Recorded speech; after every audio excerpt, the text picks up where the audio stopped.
So, first episode of the Right Call podcast. Hell yeah. The right call. I love the ring of it. We need people to let us know if they like it, but I think this is the right direction. Yeah, I think so as well. And we went with the blue because we were like working on a bunch of stuff. So Shem was playing around with AI, how to create the logo. Because the last time I went through a rebrand to make it KBD podcast, I don't know why I got suckered into this. I went through the rebrand with our marketing company, and it cost me like 10 grand. Yeah, no, screw that, Yeah, dude. yeah. Some AI, and some fucking Canva paint, and we're good to go. Yeah. And I'll bet you anything they probably used AI for half of the design anyway. So, Dude, I don't know if you've noticed, but I've been clipping my own. The last week, I've been taking our full episodes, and I've been using AI to create clips. Like our own, like my own version of the clips. yeah. And dude, it's like, Jesus fuck, yeah. Like, it's not as good, clearly, as like a editing company, but geez, where it's getting damn close, man. Damn close. Yeah, and we're not far away. Like AI is it's crazy. We got just before we get started, I got the AI call center company. How did it go? I pulled the trigger. Yeah. Okay. Yeah. So you guys are going forward with it. Yeah. The only thing with these guys, man, every single vendor. One of the specific questions I asked at the beginning, because they're a Canadian-based company, Yeah. I go, "Is this in CAD or USD?" It's in CAD. Okay. So I get the contract at the end. Then all of a sudden, it's in USD. Hey guys, you made a mistake here. No, it's in USD. I go, that's not. I specifically asked you that question, and you said it was CAD. No, we never said that. Yeah, you did, because that's one of the first questions I asked. It's a big difference. So anyways, then I had to hustle and tussle them for the price. I ended up getting the price down so they dropped everything so that even after the conversion rate, it was essentially the same price as what I would have been paying. But the year after, it's back to USD. Man, everyone's trying to pull the blanket on their side. Fucking everyone's hustling left and right. Yeah. I mean, we'll be talking about someone who's definitely hustling a little bit. Zelensky, that guy's fucking hustling out there. Yeah, we're definitely gonna get into how that guy's hustling. So here, the topics we got for all the guests out there. So the reason why we're doing this remote podcast today is Elliot's in an undisclosed location. Do you want to tell us where you are, Elliot? Yeah, I know, I'm a little red. I've been in the sun, and I'm absolutely not used to the sun anymore. Canada took its toll on me, so I'm like burnt. I'm in Portugal. I'm in Lisbon, Lisboa, Portugal. Okay. So I'm a little bit closer to the front line, apparently. Nice. How is everything over there? Oh, it's beautiful, man. I'm a big fan of Portugal. The weather's good, people are nice, lifestyle is just slower. Look, I've said it before, and I'll say it again. The best life hack out there, the cheat code to life is you make money in North America and you live in Europe. Everything's cheaper, everything's easier, people are just chiller, but you know what? It ain't a good place to make money. People are poor here. It's just a sad reality. The median income in Portugal is 1,200 euros a fucking month. That's like 2,000 Canadian dollars. Less than that, it's like 1,700 Canadian dollars a month. And that's what people have to live off. And why is that? Are people just, they don't care about work, I guess? Or I guess there's other factors as well? Culture's different. Culture's different. Well, the economy here is not too good. So that's one of the reasons why they try to import a lot of expats, to bring money into the country. It's caused its own set of issues, however, because the expats come with more money, they buy places, they drive rent the cost apartments, up and it the drives the prices price up. Yeah. Exactly. So like you look at Lisbon, apartments in Lisbon are pretty much the same price as any big city in Canada. It's wild. And yet people are making, like I said, $1,700 Canadians a month. So they can't live. So they're driven out of the big city. They go to the smaller villages, but there's less economic opportunity there. So they end up making even less money. So it's a downward spiral. But all in all, my man, Portugal is a great place to be if you're not earning a Portuguese salary. Got it. Did you get a chance to look at the stuff I sent over? Yeah, I took a quick little look yesterday. For me, it was nighttime. But I definitely have quite a few points that I want to talk about when it comes to Ukraine. For me, Ukraine's is a big one, and one that I've been following for many, many, many years. And it's interesting too because, and I'll have a chance to talk about it, but the perception, the sentiment, population-wise, is still different from North America to Europe. Like it's night and day. So that'll be interesting. If not, yeah, the more Canada driven stuff. I haven't followed it so much, so I'll let you really take the lead on that. Well, Like the we can shop. even. It was the shop. Yeah, well, Hmm. I was gonna say we can start with Ukraine if you'd like. So here, Shem's gone, but it's fine. Let's just get started. So a couple of things I want to touch on: Shopify, speculation that Shopify, Shem, I think we're good for now. So if it just does that again, I'll switch after. Um, so speculation that Shopify, and there's a couple of other companies as well, Canadian companies as well, that it looks like they might be moving to the U.S. So Canada's darling tech company. Speculation that they might potentially be moving out of Canada. We got the poll numbers looking at Canada and how the Liberals have made a massive, massive, massive comeback. So you have two sets of polls. I always go off of Polymarket, and Polymarket seems to be the most accurate and the least biased, I guess you could say. You always got to take the polls with a grain of salt that are coming from CBC, CTV, Global News. It's kind of the same thing during the Trump election. But Polymarket, the reason why I think it's a really good place to go get your data is because people, they make decisions with their money and they're actually gambling on this kind of stuff. So I don't know. It seems to be like a good poll numbers. So they still have the Conservatives in the lead, but definitely by less. So the polls are absolutely switching. We can get into that after. We can talk about Saskatchewan. The Premier Scott Moe said that they will pre-approve any pipeline project that comes their way.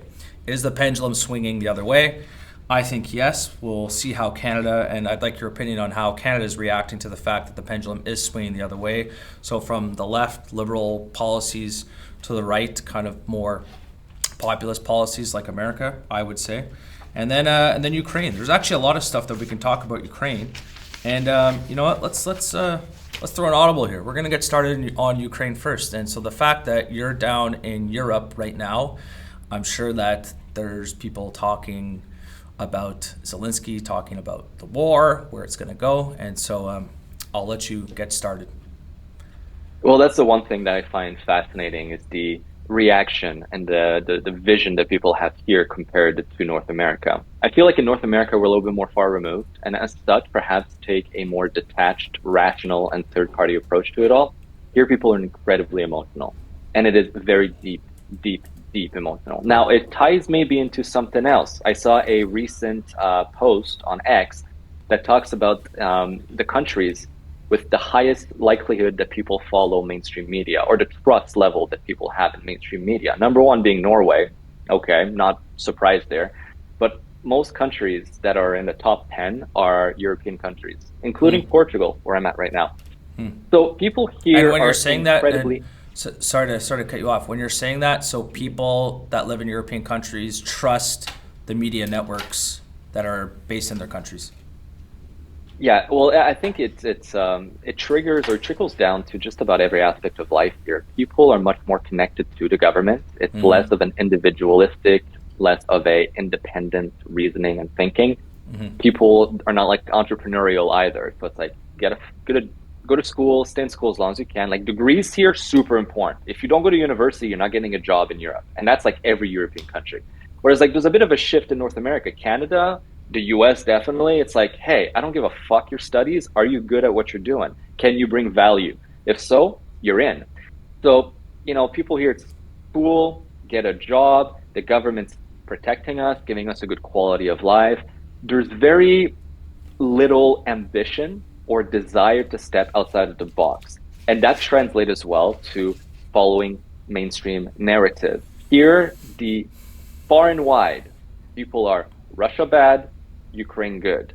Like after this weekend or a couple of days ago after the shit show at the White House with Zelensky and Trump, I, following lots of Canadians and Americans, I see one reaction. People hear the other reaction. They're seeing Zelensky as the victim, as the oppressed, and as the person who stood up to Americans and fought.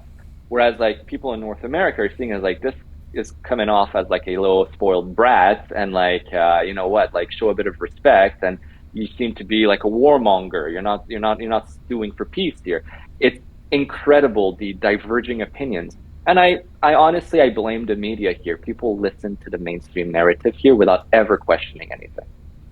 And That's interesting that you say that. So I'm just going to start off with the point where, so obviously we had the Oval Office meeting, the media frenzy. I found it very entertaining. And if you actually listen to the entire video of it, I didn't listen to the whole thing, but I definitely listened to more than just the snippets of what the media was showing. The media would show like a 5-minute snippet, maybe, or like a 3-minute snippet. The whole thing was a lot longer than that. And so my opinion is kind of, Ukraine and the European Union, now all of a sudden that the United States and Russia are meeting together privately to try and talk about peace and how they're going to end this war. Now all of a sudden you have basically Ukraine and you have Europe that are getting their panties in a bunch. And I understand where the Americans are coming from, because the Americans are essentially like, yo, you guys have had 3 years to actually go and talk to Putin. You haven't spoken to Putin in the past 3 years. So why all of a sudden are you getting upset with me?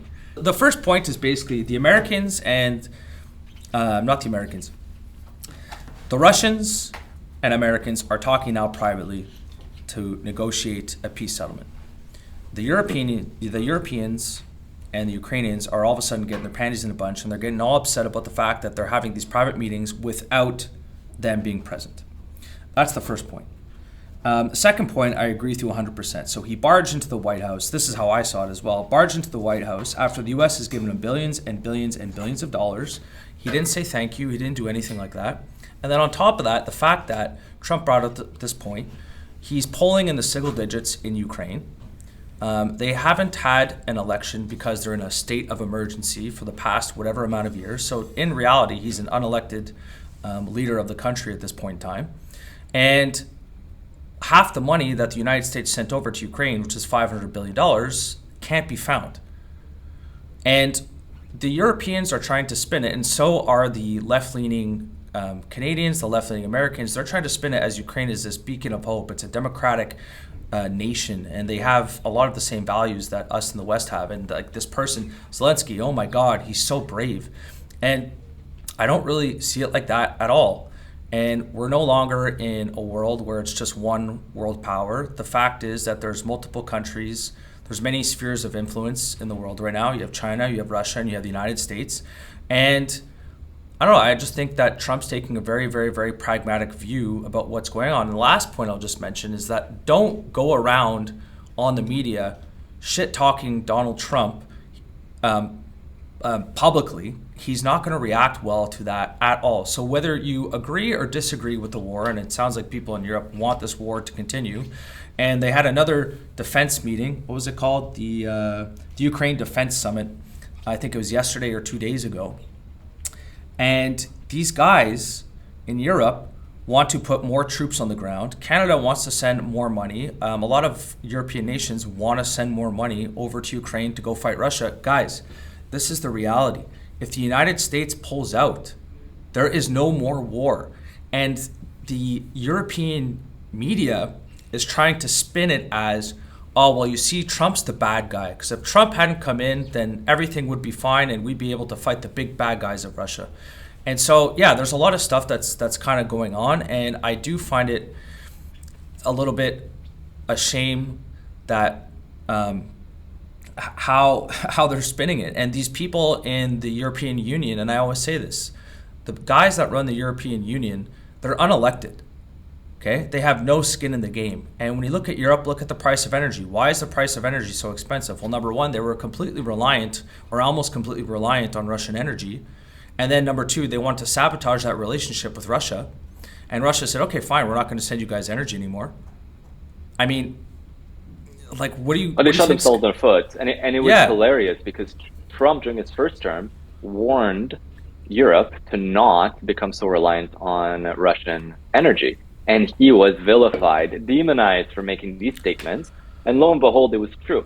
But Ukraine, I think for the sake of the listeners, maybe we should start a little bit with the history. Why this is happening in the first place in Ukraine? Because, you know, a lot of people have been told the story that, oh, it started when Russia invaded. Russia invading was the 10th move. things started way before. So I guess, the history a little bit of Ukraine is this. Ukraine used to be very, very close to Russia. They used to be best. As a matter of fact, like Russia, modern Russian state started in Kiev. It was called the Kiev, fucking Kievan Rus or something. That was a country. All right. That was the initial country. Eventually it led to the modern state of Russia. During the Soviet Union, Ukraine and Russia was one integral part. Ukraine was not a puppet state. It was not a separate entity. They were pretty much one and the same.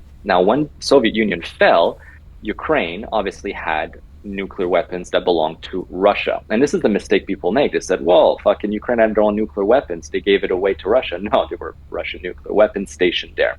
But the big issue was that where would the sphere of influence of Ukraine lie? Would it stay closer to Russia, or would it start joining more Europe? For Russia, for national security, it was incredibly important that Ukraine stays close to them.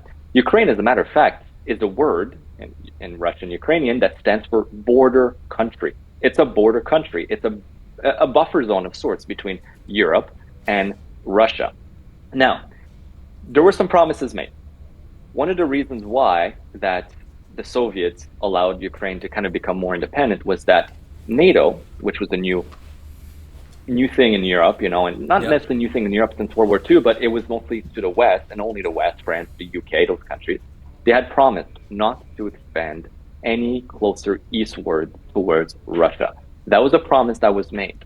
Yep. However, in, I believe, 1996, that promise was broken when Poland joined. And then later on, there was Romania, there was Slovakia. So we got really close. And then further on, I believe in 2004, we had the Baltic states join. That's Estonia, Latvia, Lithuania. We're talking on the Russian border.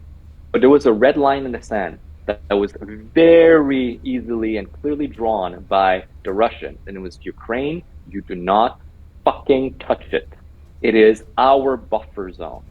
And lo and behold, elections happened, and there was two political parties, one that was much more Eurocentric and one that was much more Russia-centric. Well, the Russia-centric party won, and that really pissed off the European elites and the NATO elites and North America as well.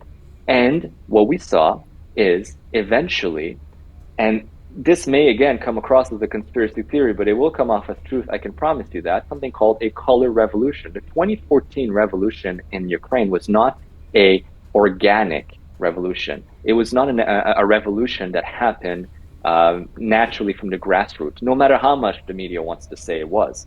It was a revolution led and following a playbook that the CIA had set up. It's called a color revolution. And they overthrew a Russia-centric government that was duly elected, legitimately elected by the population, and replaced it with a very Eurocentric, very pro-NATO government. And this is where the trouble started. Russia right away decided that their base, they had a naval port in Crimea, in Sevastopol, which is the only warm water port in the entire country. So for them, it is of strategic utmost importance.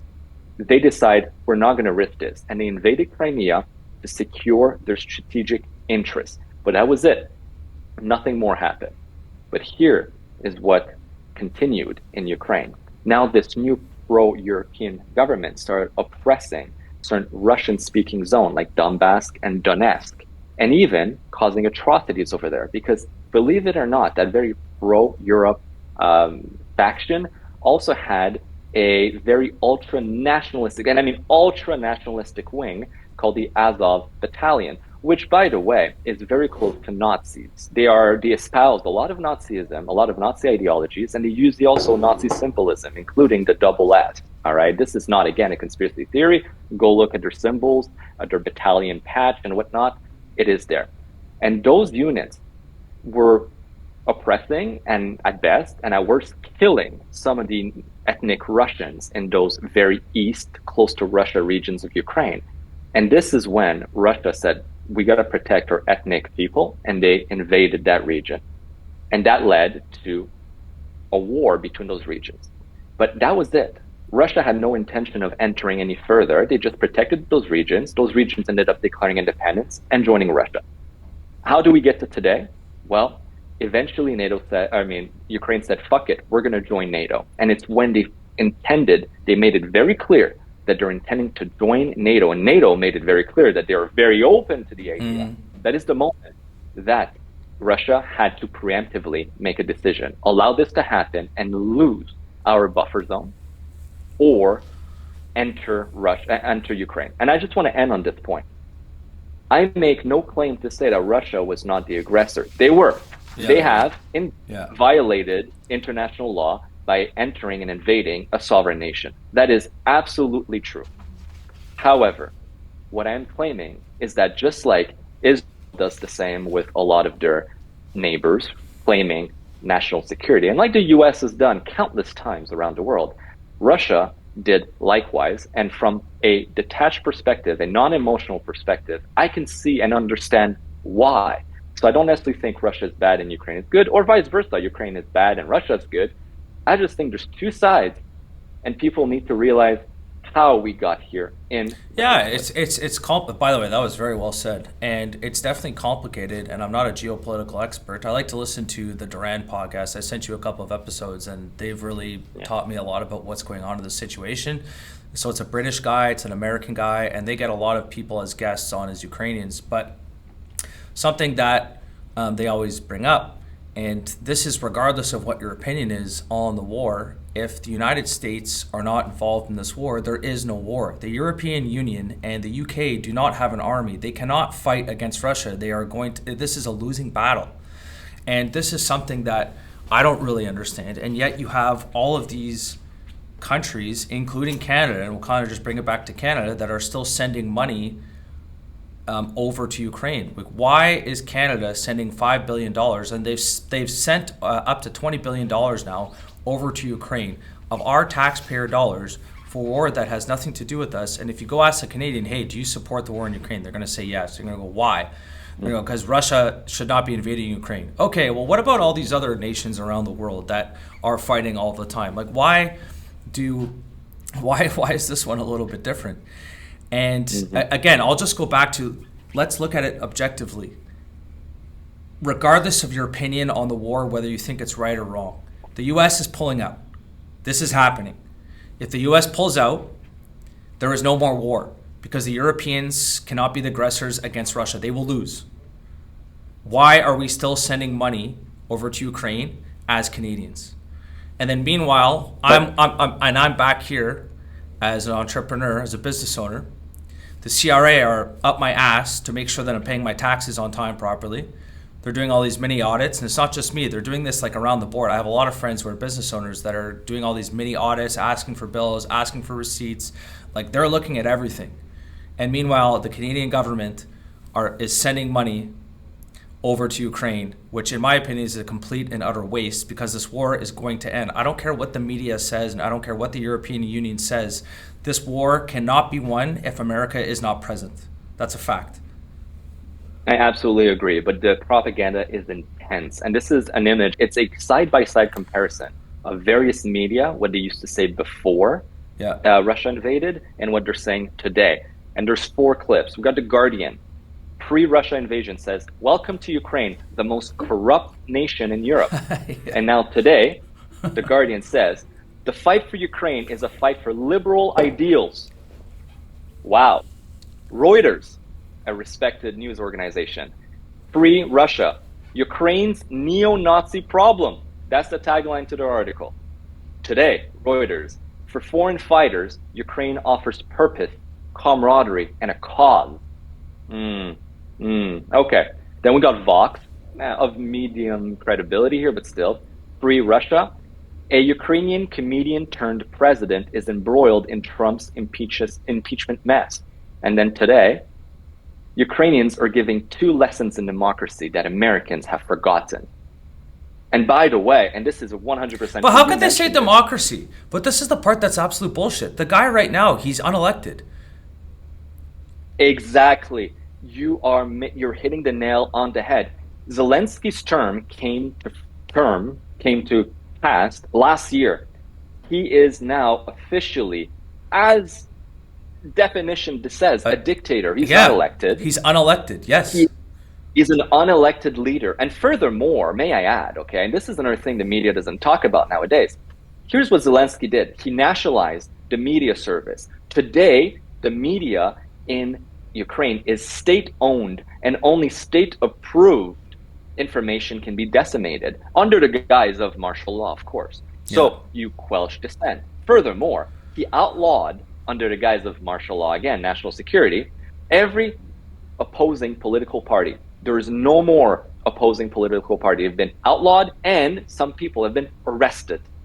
Arrested. This is the hallmark of a dictator, but it goes to show that propaganda works, period. Because these facts, and those are fucking facts, and I will go to the bat on this. I'll put my hand on the fucking trebuchet here, on the fucking guillotine. I don't care. These are facts, and people are still supporting this man. And the last post here we got from the Washington Post: Ukrainian president's rule becomes increasingly corrupt, authoritarian, even. Right? That's pre-Russia. Now today, Zelensky, the TV president turned war hero. Holy fuck, guys. If you're not going to see it, and I'm going to send it, and I hope this manages to make it to a clip and get captioned, but like, if you can't see this with your own eyes, it's like, that's full fucking propaganda, and people are buying it, no questions. My man, like, it's insane. And then, like, but I want to hear from you, honestly, because this was hilarious, right? What's the sentiment back in North America regarding Zelensky at the White House? Like, what have you heard around town? Oh, he's done. He's done. Yeah. And outside of the legacy media, which have lost a lot of credibility over the past 5 years, especially over the past year or two, and their ratings are in the tanks. So absolutely, the sentiment right now is we don't want to be sending money over to Ukraine. This Doge is gaining steam. And this all has to do with, by the way, people are like, what does Doge have to do with Ukraine? It has a lot to do with Ukraine. The government right now is trying to get more efficient and basically say, okay, well, where, me as a citizen, I'm not American, but I'm Canadian, but as a taxpayer, where are my dollars being spent? Where are we sending this money? And so the sentiment in the United States has absolutely changed. The media will spin it as if like, no, it hasn't, and that people are actually still supportive of Ukraine. That is not the case at all. And it's actually apparently starting to switch in Canada as well. And this is just something, we'll just bring it back to Canada for a bit. I don't understand why Pierre Poilievre gave a speech saying that Canada stands with Ukraine. Like, who are his advisors? Like, in the polling market polls, keep having the Liberals that are climbing. Like, I get that it would be a Liberal talking point, but I don't understand. Like, again, it kind of just goes to show that it's kind of like the same thing that was happening over COVID. You know, basically any politician was kind of afraid to go against the grain, and any politician was afraid to say, oh my God, okay, these lockdowns are absolutely ridiculous. Everybody was afraid because they were making their decisions based off the polls. But the polls were basically, you know, they were scaring the shit out of people and then taking polls. So I don't know, man. It's like, for me personally, and I know we see eye to eye on a lot of this, but if you ask like a lot of Canadians, not the boomers that watch CBC on a regular basis, but if you ask people our age, hey, do you support this war in Ukraine? People are going to be like, I don't even, first of all, they're not going to know anything about it. Second of all, they're just going to say, I don't know why we're sending $5 billion and we've sent up to $20 billion over to Ukraine. I don't understand why we've done that. This is my money. And on top of that, I'll repeat myself, we're sending money over to Ukraine for a war that is unwinnable if the US are not there. That's the biggest point.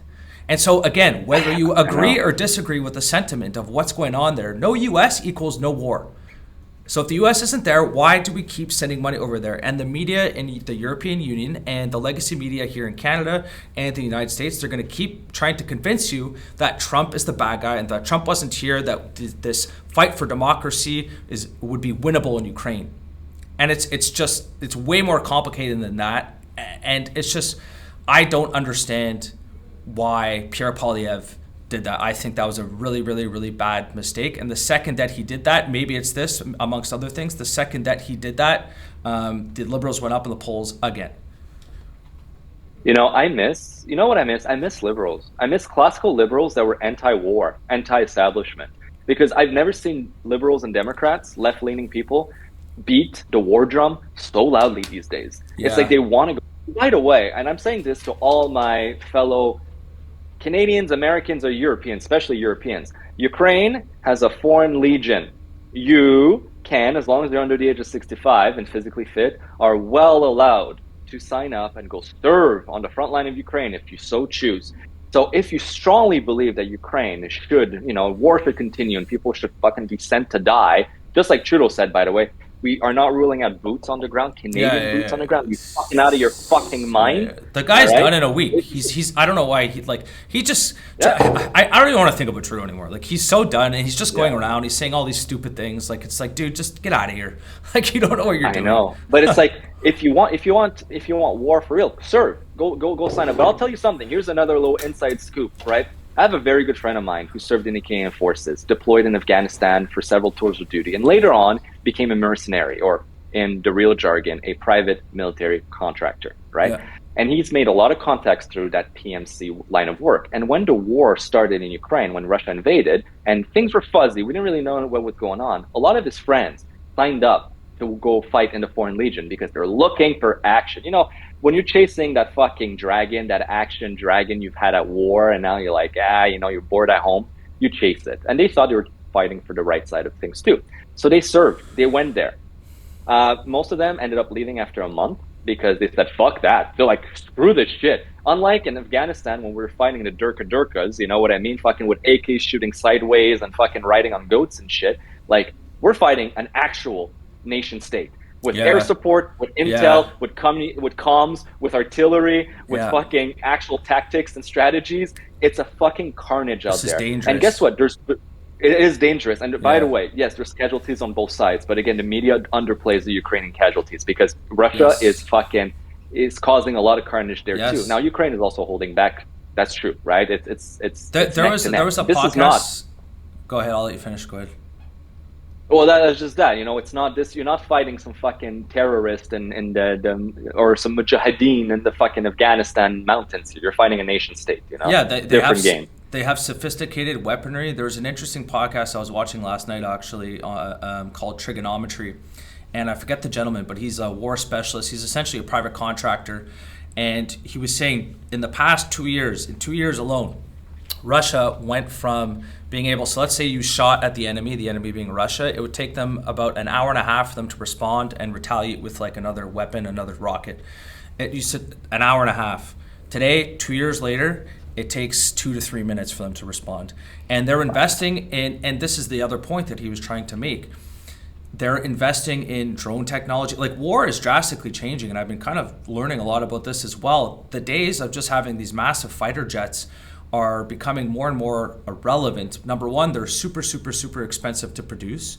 One of the most expensive jets, the most expensive jet produced of all time, he said that it's only operating at 29% capacity. So the podcast host goes, what do you mean? What does that mean, 29%? He goes, all right, if you have 100 of these fighter jets, you can only deploy 29 of them because of software issues, because of this, because of that.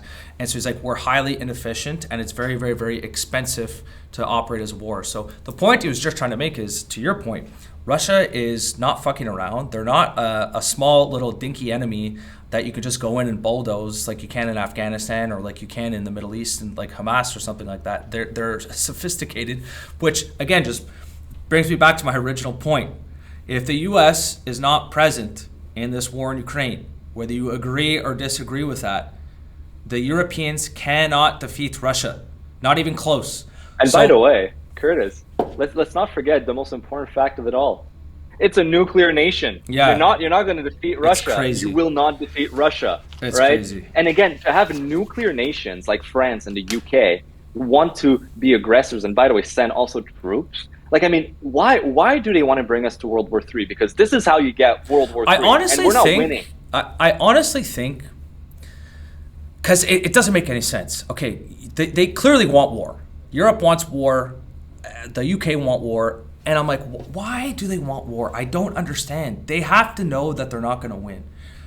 And like, is it because the UK, they're holding on to like the last remnants of world dominance, which they don't have anymore? Like, Europe and the UK, they're fading off into irrelevance as a I don't want to say a country, as a not a confederation, but as like an organization. They're fading off into irrelevance. The European Union altogether, they used to have a bigger economy than the United States. They don't anymore. So they're fading off. They're fading. And I feel like they're hanging on to something, and these unelected bureaucrats actually think that they can defeat Russia, and they can't. And again, they have no skin in the game. They're not the ones that are sending their children to the front line. And it's just sad to see, man, because this is not going to be a happy ending. And it won't be. No, it's not going to be a happy ending. War is hell. Yeah. People, romanticize war, and movies are made about war. War is hell. I know people have served. I've never served, and I cannot claim that I have. But from all accounts of people that have been on the ground, it is hell. It is disgusting. It is chaotic. And millions of people have died for that war in Ukraine right now. And to see that, President Trump, you think normally, the U.S., they're very pro-war, but to see a president who actually wants to make a deal and to end the suffering, I cannot understand how they're trying to portray him as the enemy. And to your point, I ask myself, why? Why? Because there has to be an underlying reason. And I personally think, and again, maybe I'm in deep territory here, but I do believe that a lot of untold corruption happened in Ukraine. And I think Ukraine was like the money laundering kind of, call it the laundromat of Europe, but also of like the West. And from the billions and billions of dollars that have been funneled through there, I think some incredibly shady shit would come to light if that war ended and if the US pushed for audits and for accountability. And a lot of very powerful people from countries like Canada even would perhaps stand to be exposed for maybe even crimes against humanity. So I think right now, there's no desire to sue for peace. I think the whole point is to protract this as long as possible. Yeah. Plus, at the same time, let's call a spade a spade. The military-industrial complex, which is a real thing, is raking in money. I mean, if you own Lockheed Martin or Raytheon or BAE stocks right now, you're laughing. Life is good. Life is fucking great. So it also goes down to money. But ultimately, I do think that there's untold corruption coming out of Ukraine. And there's a reason why all these media used to call Ukraine super corrupted for Russia. And today, and I think Zelensky's fighting for his life as well, by the way, because a lot of what he did, like jailing political opponents and whatnot, if his country goes back to peace and an election actually has to happen and then an opponent gets into power, I think he's cooked. And now, mind you, he does have like a $34 million mansion in Miami, and go figure. But here's the thing, and I'll tell you when I knew this whole thing was some off. A fugazi. Some fucking a fugazi. Like, look at him wearing his fucking little like his little fatigues there. Can't even put on a fucking suit, dude. You claim, and this cracks me up. Well, I'm at war. I don't have time to dress up. No, but you got fucking time to go do a Vogue fucking photo shoot, though. Yeah, you and your wife. Like, come on, what the fuck is going on? Yeah. All right, we're gonna move along here, but I agree with everything you're just saying there. Next on the list, we got Shopify. So speculation that Shopify. I'm gonna pull up the clip right here. I got this from X. So it's an article from. We'll just do it in the editing. So Canada tech firm Shopify fuels fear of U.S. move with filing charge. So it's an article from Yahoo Finance. E-commerce platform Shopify Inc. listed a New York headquarters in a U.S. regulatory filing for the first time, stoking speculation about a U.S. move amid anxiety in Canada about capital flight south of the border. So yeah, Shopify, it's interesting fact here. Canada's best performing equity over the past decade, best performing Canadian company over the past decade. And interestingly enough, there's a few other Canadian-based companies that are considering moving down to the south, moving down to the United States. We got TFI International, Barrick Gold, that's another big one, Allied Gold Corp applying to list on the New York Stock Exchange. And then our favorite, of course, Brookfield Management, which came up in the debate, which is actually hilarious. Brookfield Asset Management Ltd, lol. He straight up lied on the debate stage. So look, there's examples of more and more companies. I think this trend is going to accelerate moving forward. So I got a question for you. What do we do about this? So there's bank analysts. They're banging the table that Canada needs to wake up. The central bank is banging the table that Canada needs to wake up. And like I said, this is most likely just the beginning of this trend for Canadian companies that are going to move down to the south. I know it's a recurring theme on this podcast. Like, what do we do about this? Well, are we surprised at this point? Why would any company want to stay? Why would any company want to stay in Canada? I mean, again, look, you just do a just do an easy like pro and con grid. What are the pros? What are the cons? And to be quite frank with you, I don't think there's a single pro that Canada has over the U.S. Like, if for real, I don't think it's single. Perhaps on maybe cheaper labor in some fields like tech, maybe like software development and whatnot. The salaries in Canada are considerably lower. Yeah. And we might also have like tax credits. Like we've definitely used those tax credits, those RSDE, scientific research and experimental development. Sorry, it's called FRED in English, RSD in French.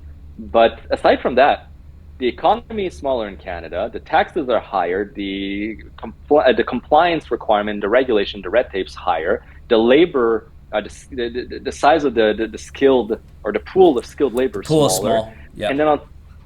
And then on top of that, you have politicians that are hell bent on vilifying you all the time at every turn. It's always the big company's fault. It's always, it's like why are groceries more expensive in Canada? Oh, it's price gouging by the big companies. Okay, no, it's not let's not talk about the carbon tax. So what do we do about this? Well, at this very moment, I think the first thing that we need to do is we need to send a message to the markets, to the world, to say we're done with our fucking insane left-leaning liberal policies. Look at the markets the second Trump got elected. They shut the fuck up. Why? Why did they shoot up? Because they had confidence that the policies of this administration would be good. We need to do the same. And right now with a Mark Carney, with a fucking Trudeau, by the way, I voted for Freeland. Just saying, it's official. I am a Freeland supporter. I'm with her. So you know what? Canada, look, we need a complete 180. This is not something where we overnight, we can just change a few things here and there. No, the whole system is rotten. We need to change things, and we need to change them fast, because everyone is suffering. I'm suffering, you're suffering, we're all fucking suffering. We're seeing it day to day, and it's only going to accelerate and get worse. And this is no joke. This is no joke. People underestimate how important money, wealth, financial comfort is. And they keep referring, but we have other things in our life. No, it doesn't matter if you can't feed yourself. And it will lead to that. Yeah. And I got something here. So just to kind of add on to what we're talking about right now, just to show you a nice little graph here. So I know you can't see this, Elliot, but so it's a graph of the G7 real GDP per capita since the year 2015. So what happened in 2015? The Liberals of Canada were elected to run the country. And the graph here shows Canada is in dead last.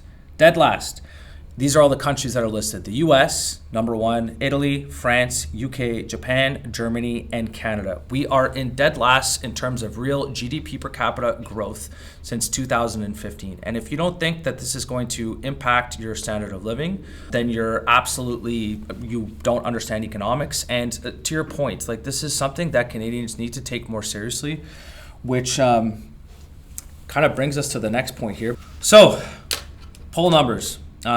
They change on the daily. Canadian poll numbers.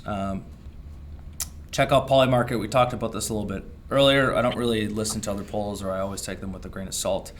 And this is just something that I wanted to talk about. It's absolutely crazy how after 10 years of this government, I'm actually discouraged just talking about this, how after 10 years of this government with a GDP per capita in free fall, with a healthcare system that's in shambles, with an economy that's not being efficient, with a housing market that's doubled, with the fact that the education system, if you basically go into elementary schools today, there's going to be 40 kids in a classroom. It's just issue after issue after issue after issue with this Liberal government. And now, all of a sudden, the media is spinning it as Trump man bad. We have to go defend against this dictator.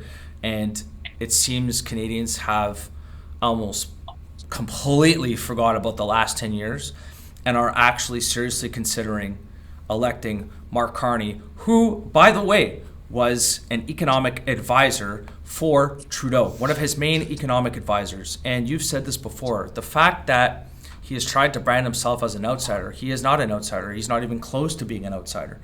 So, I don't know, it's just so discouraging to see what's happening right now and see the media spin this. Everything that happened over the past 10 years has all of a sudden, poof, disappeared We have an enemy of the state today. We have Donald Trump. We absolutely have to go fight this guy. And the Liberals are going to be the person to take them to the promised land and fight this person against the tariffs. I mean, we put ourselves in this mess. Okay.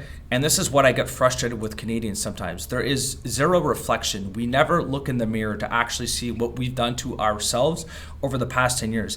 And the last point I'll make is the fact that how we have become completely dependent on the United States as one of our trading partners. So 20% of our GDP, of Canada's GDP, has to do with trade with the United States. The United States, 1% of their GDP has to do with trade with Canada. And so this is, number one, a war that we can't win. And number two, we are completely reliant on the United States because of bad policy. And one of those examples would be not exporting energy, for example, natural gas, over to Germany when they were literally coming like hat in hand saying, hey, we will essentially pay any price because we're going to have a lot of issues. We can't get Russian energy anymore. Can we have some of your natural gas? And Justin Trudeau said, we don't see a business case for this. So again, it's just bad policy after bad policy after bad policy after bad policy, prioritizing DEI, prioritizing ESG, prioritizing tampons in the male washroom, like I always say. And all is forgotten because we have a bad man in Donald Trump, and Mark Carney needs to lead us there. So I don't understand what the heck is going on. But yeah, I'd like to just get your comments on that. And I'm lost for words because I'm also looking at the polls and not the regular polls. I'm so done with that. You know what? Polymarket, amazing. I like Kalshi too, but that's more for the US. But Polymarket, you get a bit more in Canada as well. Yeah. Man, it's true that Poilievre is going down. And I think, again, at this point, it's I don't want to. I used to say like the Liberals will pull any tricks to stay in power, but at this point, I think the Conservatives are shooting themselves in the foot. And if they lose the next election, I think they got no one to blame but themselves. Like what Poilievre did coming out in support of Ukraine, fuck off, man. Stop the talking points. Yeah. And then furthermore, you know what? It's he's coming out as being like I don't know, man. I'm not a big fan of like the whole Team Canada, like fuck the US, and like I understand why he's doing this. He's gotta but he should be coming out a little bit more like what Alberta is doing, saying, hey, let's be friends and let's make a deal. We'll stay sovereign, but I want to work with you. But he's joining the Orange Man bad bandwagon now. You know what I mean? Yep. And that's not good. I'm sorry. No. Conservatives are not. They're not the Liberals, man. We're not being swayed by this bullshit. We're not. So I'm disappointed with Poilievre to the point where, and this is fucked up. I even considered, I'm like, if the election happened tomorrow, would I now vote Conservative? Well, like, cause look, I don't see myself in pretty much any parties, and but I'm like, would I vote in Conservatives? I used to say I'd vote for them for any reasons because I despise the Liberals and the NDP, but it's like it's hard for me to set aside my own personal beliefs and ethos and to like. I can't do that. I'm just like, I don't align with Poilievre anymore. And he's sounding more and more like one of those WEF fucking puppets at this point. It's just the typical narrative. And it's like, nah, you're supposed to go against that. You're supposed to be the opposite because we're tired. It's been 10 years. It's been 10 years of this shit. By the way, did you see what's going on between the Atlantic provinces? They want to pass a pipeline through Quebec. Yes, and that's I'll tee it up for you. Yeah, go here, for it. Okay, so this is insanity. So just to start, so Saskatchewan Premier Scott Moe said that they will pre-approve any pipeline project that comes their way. Awesome.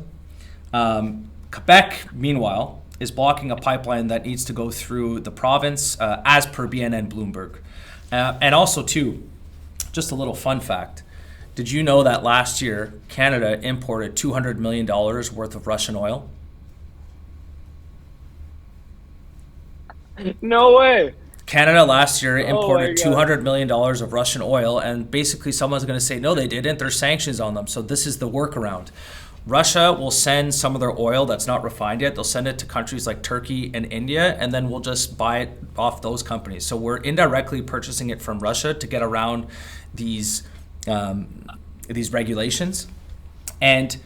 But the bigger point is, why are we importing $200 million of Russian oil, or any oil for that matter, when we have oil right here? So it's almost as if like, okay, you know what, you guys can extract oil and energy, just don't do it here.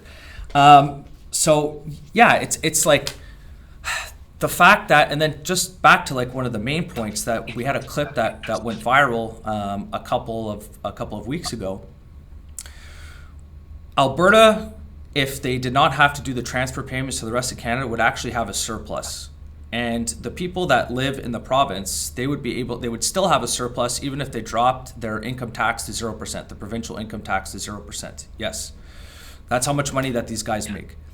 And these people are paying the rest of Canada, and then you have one province in Quebec. Now, it's not all Quebecers, and François Legault actually gave a pretty good political answer. He's like, look, I'm not saying no. He was taken out of context. He's like, I'm not saying no, but right now, socially, putting in a pipeline is not acceptable, which, but well, you got to make it acceptable. So you have a province that's blocking it, and Alberta is sending money to Quebec. I don't understand. So my question for you is like, clearly the pendulum is swinging the other way in not all, but some provinces of Canada. And what I mean by that is extracting energy and becoming more serious about building pipelines across Canada is being more and more talked about. Do you think Canadians are going to fight this pendulum swinging the other way, or do you think we're going to embrace it? I think a portion of the population will fight it. I think there's a portion of the population that's ready to embrace it and probably begging for it, you know. But the old guard are going to keep fighting against it. Quebec is fighting against it. We are our own worst enemies in Canada. We sacrifice ourselves daily on the altar of some form of moral righteousness. That's all we do. It's DEI, it's ESG, like you said. It's green. It's Canada. We're net negative. We're a net negative producer of green gas emission, and yet we have a carbon tax. You know what I mean? Like, so we should be drilling. Like, let's take Trump's slogan, "Drill, baby, drill." That's what we should be doing. It would create such prosperity. We don't have to do it forever. We can just reap the rewards of that money and reinvest it wisely, the way several Middle Eastern states have done, the way Norway even has done it, you know. But instead, we're just like, nah, we're above that. Let's just be fucking poor and have our quality of life dwindle, but we're protecting the environment. I don't know, man, at this point. What do you think? Because I'm lost with it for work. Yeah, like, I definitely think, like, yeah, it's pretty split. There's going to be some Canadians that are going to fight this pendulum swinging the other way. But I just want to also point out, before I offer an opinion on that, the fact that I think Mr. Blanchette of the Bloc Québécois is completely wrong into say that, because he's saying that, well, no, I don't want to have a pipeline go through Quebec because it doesn't serve the interests of Quebecers. Excuse me, it absolutely does serve the interests of Quebecers because it serves the interest of Canada. So when you have a pipeline that's going through your province, that equals more tax revenue, equals more royalties earned on energy that's produced here in Canada.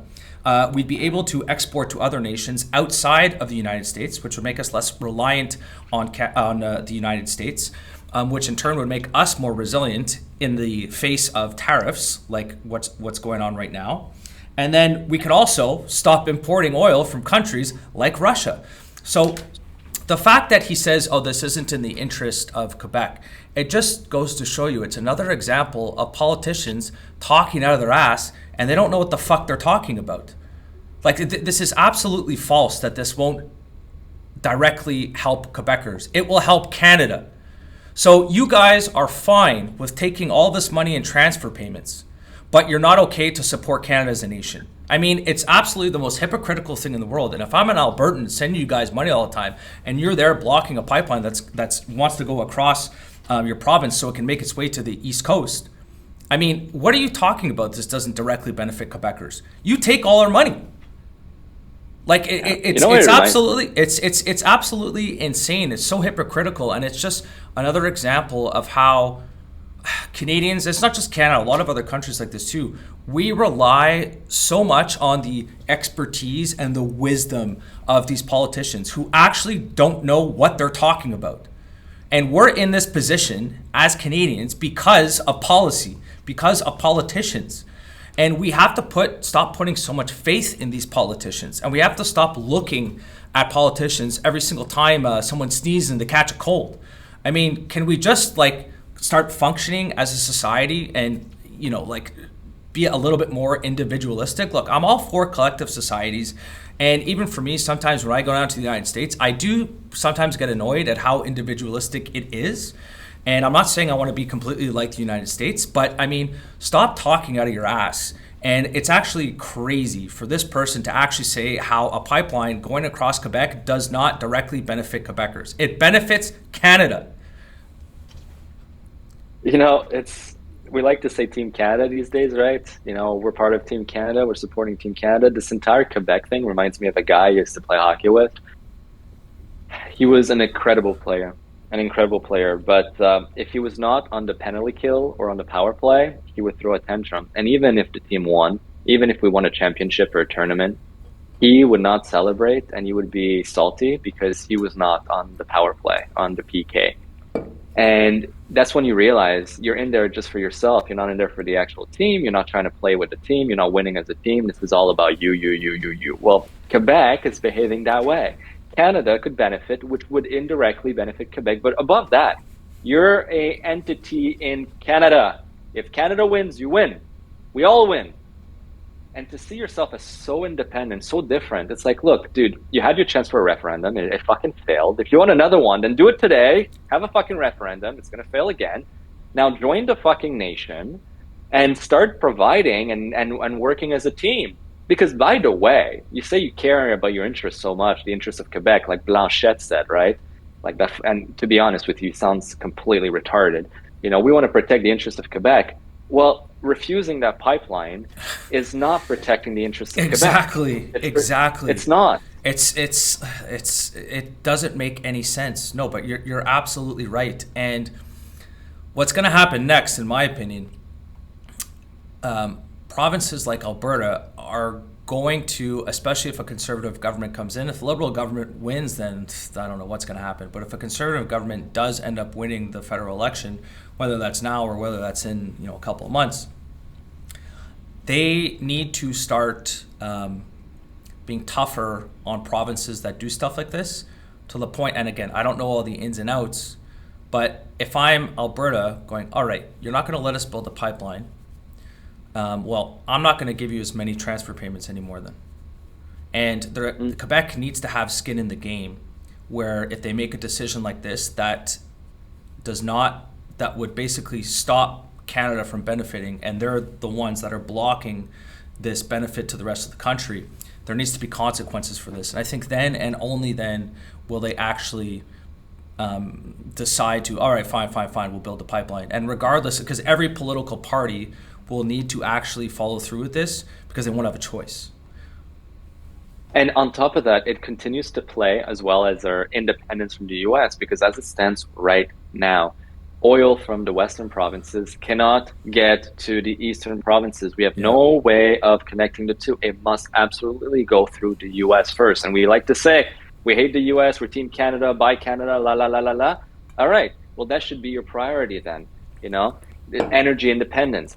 But and I'm not sure, maybe but I'm zero sure about this. I know, like in the US, and Trump is using that left and right, whenever he's passing a directive or there's a federal law and a state contravenes or contradicts that, he says we're going to withhold federal funding as a pressure method.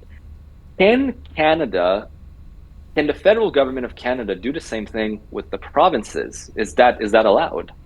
That's a great question that I don't have the answer to. I would imagine that there's definitely ways around it. But I'm not going to talk out of my ass and offer an opinion on that. But I mean, look, they need to get creative. And the rest of Canada right now, I would say, just to talk hypotheticals, back to the original question that I asked, of the pendulum seems to be swinging the other way. Do you think Canada is going to embrace this or reject this? I would say 60% are going to embrace it. 40% are going to fight it. And so if 60% of the population is embracing this, and we live in a real democracy, which is also questionable, but if 60% are embracing it, the politicians and the people in power need to find a way to pass policies like this that will ultimately benefit Canada. And I'll just repeat myself again. It is absolute bullshit when he says that a pipeline through Quebec does not directly benefit Quebecers. That is simply not true. You guys are the biggest net recipient of transfer payments out of all the provinces in Canada on a per capita basis. So don't give me that shit that this isn't going to benefit you guys. You guys are taking money. It's take. But when you want to be a team player, you cause a hissy fit and you cause all these problems. So we're going to have to, Canadians are going to have to figure out a way to just get this through. And there needs to be consequences because these politicians are going to keep talking to their ass. And they, at the end of the day, man, let's call it spade a spade. This guy doesn't know what he's talking about. He actually doesn't know what he's talking about. Yeah. But that reminds me, speaking of a pendulum, you saw the elections at the provincial level in Ontario. Yeah, the Conservatives won, saw that. Yeah. A good majority too. Yeah, and this is why I take all of the polls with a grain of salt, because the brand of Conservatives in Ontario is very similar to the brand of Conservatives federally. And so if Ontario for the federal election is Conservative, which I bet you it will be based off the most recent provincial elections, I think that the Conservatives will still win the next elections, the federal elections. And I would go out on a limb to say that they're going to win a majority as well. And if they do, I think that will be our answer to whether this pendulum is swinging the other way and whether Canada's embracing it or not. So I think we got to wait for the next election to see if our hypothesis comes to fruition. Yeah. Well, speaking of elections, let's take a moment, right, to congratulate a very important Canadian figure on securing his lifetime pension. Congratulations, Daigneault. Good job, Daigneault. You did it. Do you want to know how much? So he had just a fun fact before you talk about that. Do you want to know how much his commercial cost, the one where he's in the ring? Tell me, I have no idea. $500,000. Dude, and these guys want to be in charge of our finances. My company, we just produced a commercial, 5 15-second clips. It cost us $18,000. Fuck, eh? And I thought that was expensive. It was $500,000. Yeah, I thought that was 18 grand. I'm like, oh man, this is expensive. So I had to bang them down. So that it actually started off at 25,000, banged them down to 18,000. These guys, the NDP, who want to be in charge of all of your finances, just spent $500,000 on a commercial. One commercial where Jagmeet Singh is at his gym training. He does do MMA, so he for sure just went to his gym, said, hey guys, can I just use this for one of my commercials? And some media company, some filming company came up and said, oh man, they were licking their limbs, licking their chops, saying, I'm going to fleece this guy. $500,000, boom. And the video on top of that, it's terrible. Well, you know what? And this is the issue, okay? And I like to use the analogy of elites, but the people that want to rule us are absolutely elitist. And I did watch, by the way, the liberal debate, because I am a huge Chrystia Freeland supporter. By the way, I need to cancel my liberal membership now that I fucking voted. Yeah. But anyway, a question was asked: what does a family spend a week on grocery, or a month? I don't remember if it was a week or a month, right? Yo, fucking nobody had a clue. Nobody has a fucking clue. And speaking of grocery bill, what just came out? Justin Trudeau, billed the Canadian taxpayers. Yeah, I saw that. $1,700 per week. Yep. For groceries. Yep. For groceries. What the fuck does this dude eat? Caviar daily? And by the way, this is a stark contrast to the US. I saw a post from one of Trump's aides. I follow her. She's amazing. She shows the behind the scenes, which is fascinating to see what really goes on behind the scenes. And she posted the menu from Air Force One. Tonight's dinner service is going to be right? She posted it on her story.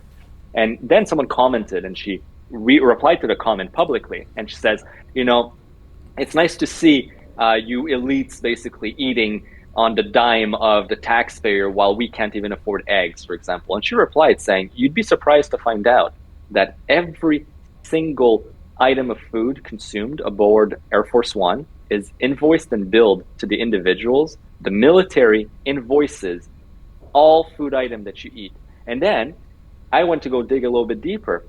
The President of the United States of America does not even have a stipend for food. He pays his entire grocery bill, and the staff that cooks it, so the chefs at the White House that cook food for the president, that comes out of the president's pocket. The only time that food is covered by the taxpayer is for state dinners or state meetings. So like Macron or Zelensky, he didn't stay for dinner. Wonder why, he got kicked out.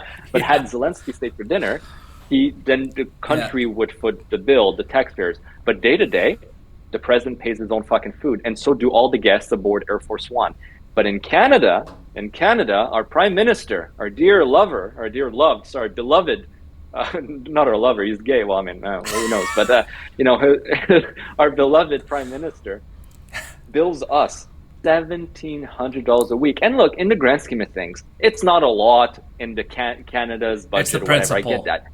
It's the principle, it's my the man. principle of the matter. And just to add on to that before we finish up here, in the debates of the Liberals, they were talking about, in my opinion, a bunch of stuff that Canadians don't really care about. Like, why are we talking about Ukraine? And there wasn't any mention of the crime rate going up in Canada. There wasn't any mention about the problems that we have with healthcare. There wasn't any mention about the housing market, the fact that it's doubled. There wasn't any mention at all of unchecked immigration. There wasn't any mention of how GDP per capita has collapsed over the past 10 years. There was no mention of anything. They talked about climate. They talked about all the regular talking points that Liberals like to talk about.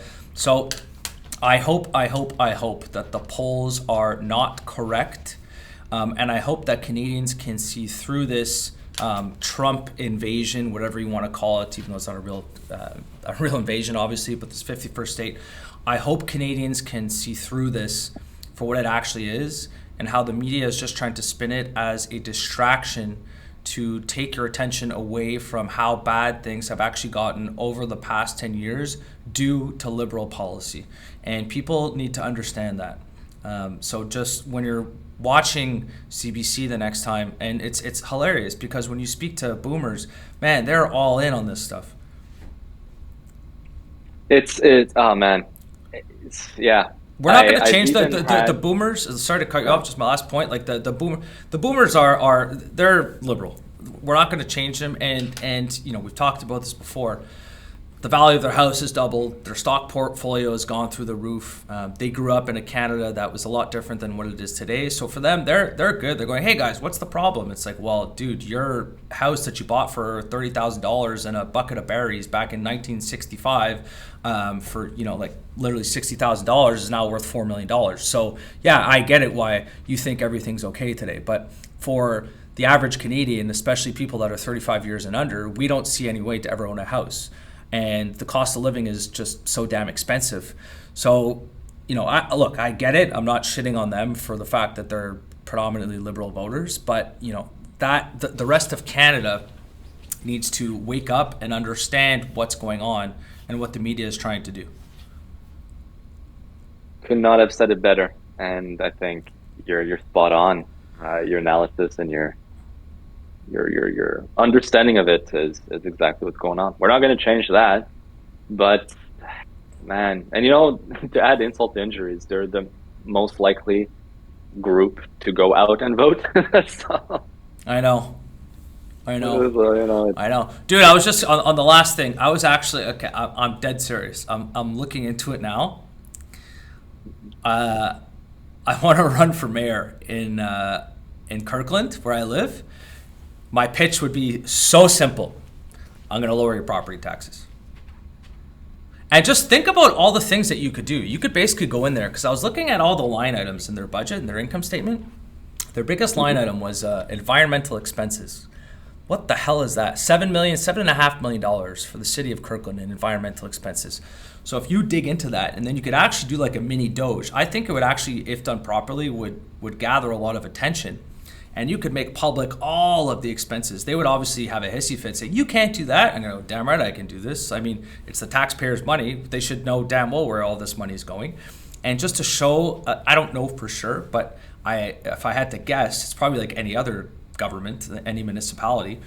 you're going to have a bunch of bullshit, a bunch of line items for a bunch of stuff that doesn't need to be spent on. So Absolutely. And to make matters even worse, and this is something you can definitely run on, it's the fact that municipalities are not allowed to run budget deficits, which means that any direct cost saving measure is translated to a tax saving right away. That's huge. That is huge. And you'll see it the next year. Like, I mean, it's not kind of like, oh, we'll make cuts today and we'll see it in a decade. No, it's like, we're cutting XYZ today. Your next tax bill next year, you're going to see a difference. That's amazing.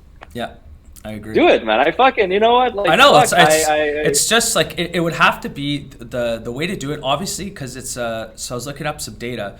20% of the population of any municipality, generally speaking, 20% vote in municipal elections. And that 20% is like 95% boomers. I think they're all, generally speaking, over the age of 50. So there'd have to be a lot of work for people that you would have to get a whole new voting base, essentially, just go out and vote.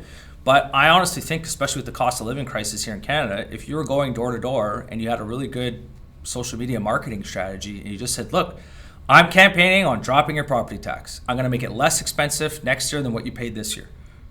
I think that would resonate with a lot of people. It absolutely will.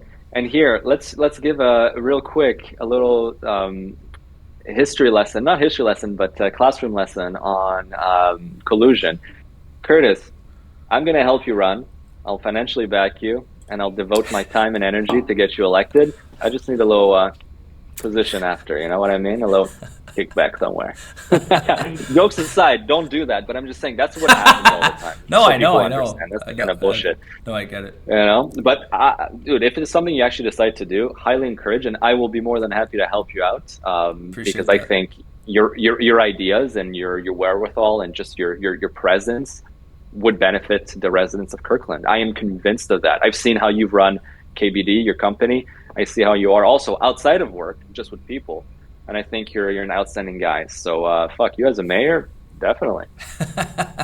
I appreciate endorsed. That. You're endorsed. I'm not a Kirkland I got my resident, first endorsement. Endorsing you. All right, man. I appreciate your time. Yeah. So this is the first episode of the Right Call podcast. We got the whole rebrand coming up, and for those of you that tuned in today, thank you very much. And if you liked it, like, subscribe, share it with a friend, and enjoy Lisbon, bro. Will do. Talk to you soon. Take care. Talk to you later, man. Bye. Bye.